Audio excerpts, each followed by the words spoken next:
প্রধান উপদেষ্টার নেতৃত্বে গঠিত জাতীয় ঐকমত্য কমিশনের সঙ্গে বৈঠক করেছে বিভিন্ন রাজনৈতিক দল। বৈঠকের বিষয়ে আরও বিস্তারিত জানাতে নিউজ রুম থেকে সরাসরি যুক্ত হচ্ছেন সহকর্মী সম্রাট আনোয়ার। সম্রাট, আজকের বৈঠকে নানা প্রস্তাব দ্রুত নির্বাচনের পক্ষে এবং এই বিষয়ে কিছু ঐকমত্য দেখেছি এবং মতভিন্নতাও কিছু ছিল, সব মিলিয়ে একটু বিস্তারিত জানাবেন। আপনাকে ঐকমত্য কমিশনের যে সমাপনী বক্তব্য, সেখানে প্রধান উপদেষ্টা যে একটা মন্তব্য করেছেন, সেই মন্তব্যটা দিয়ে শুরু করতে চাই। তিনি বলেছেন যে দেশকে যদি দেশ হিসেবেই রাখতে হয় তাহলে সংস্কার অবশ্যই করতে হবে। এই কথাটাতেই আসলে মূল যে সরকারের যে দিকদর্শন সেটি কিন্তু স্পষ্ট হয়েছে। সেখানে তিনি বারবার বলেছেন যে সংস্কার অবশ্যই করতে হবে, আর সেই বিষয়টি নিয়েই তারা এই যে রাজনৈতিক দলগুলো ছিল সেই রাজনৈতিক দলগুলো এবং এই যে জুলাই অভ্যুত্থানের সময় যারা স্টেক হোল্ডার ছিলেন তাদের সঙ্গে কিন্তু তারা সরকার বসেছেন এবং এই যে সংস্কারের যে প্রক্রিয়া তারা শুরু করেছিলেন কয়েকটি কমিশন গঠনের মধ্য দিয়ে, এবং সেই কমিশনগুলোর মধ্যে 6টির যে পূর্ণাঙ্গ রিপোর্ট তারা দিয়েছেন সেই প্রতিবেদনগুলোই মূলত এই রাজনৈতিক দলগুলোর কাছে তারা পেশ করেছেন এবং এই বিষয়ে আসলে রাজনৈতিক দলগুলোর বক্তব্য কী সেটি আসলে শুনতে চেয়েছেন। তো আসলে সব কিছু মিলিয়ে আজকে প্রধান উপদেষ্টার পক্ষ থেকেও বারবারই বলেছেন যে এটা আনুষ্ঠানিক কোনো যে বিচার বিশ্লেষণ করবেন এইখান থেকেই একটা চূড়ান্ত সিদ্ধান্ত হবে তেমন কিছু নয়। বলা যায় যে এই যে ঐকমত্য কমিশনের যে 6 মাস মেয়াদী একটা তারা সময় নিয়েছেন, এই সময় তারা একাধিক বৈঠক তারা করবেন এবং সেটারই আনুষ্ঠানিক যাত্রা শুরু হলো আজকের এই ডায়ালগের মধ্য দিয়ে। পরবর্তীতে আমরা এখানে কথা বলেছিলাম, আমরা প্রধান উপদেষ্টা প্রেস সচিব তিনিও বারবার বলেছিলেন যে দলগুলো যারাই এসছেন তারা প্রত্যেকেই আনুষ্ঠানিকভাবে কোনো কথা তারা বলেননি। তাদের যে মতামত সেটি ভাষাভাবেই তারা বলেছেন এবং তারা প্রত্যেকেই বলেছেন যে তাদের কাছে আসলে হার্ড কপি কিন্তু পৌঁছেনি। এই হার্ড কপি না পৌঁছার কারণে তারা এই যে দীর্ঘ সুপারিশমালার যেগুলো রয়েছে সেসব বিষয় আসলে পূর্ণাঙ্গভাবে ওয়াকিবহাল না, আর এই ওয়াকিবহাল না থাকার কারণে তারা আসলে কোন বিষয়ে যুক্তি খণ্ডন করবেন কিংবা যুক্তিটা বেশি করে দেবেন সেই বিষয়টাও কিন্তু স্পষ্ট হয়নি।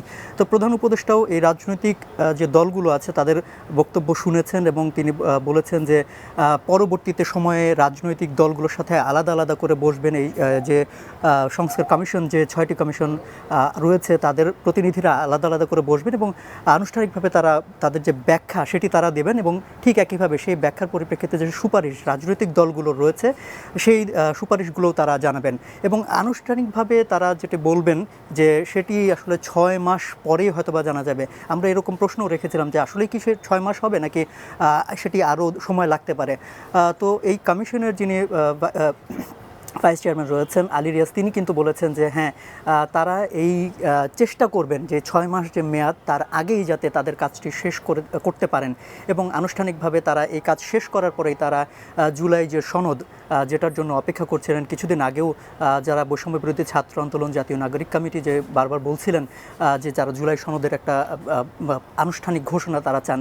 একনল হ্যান্ড ওয়াশ 100% প্যারাবেন ফ্রি, তাই নিরাপদ হাতের জন্য আস্থা রাখুন একনলে। তো এই যে সিদ্ধান্তগুলো আসবে সেখান থেকেই তারা মূলত সুপারিশমালা নেবেন এবং তারপরে তারা একটা জুলাই সনদ তারা পেশ করবেন এবং এইটার পরেই আসলে নির্ধারণ করবেন কিংবা আমরা বলতে পারি যে আমরা জানতে পারবো যে আসলে নির্বাচনটা কবে নাগাদ হতে পারছে কিংবা হবে, সেটা কি আসলে ডিসেম্বরের মধ্যেই হবে নাকি সেটা পরবর্তীতে সময় যাবে।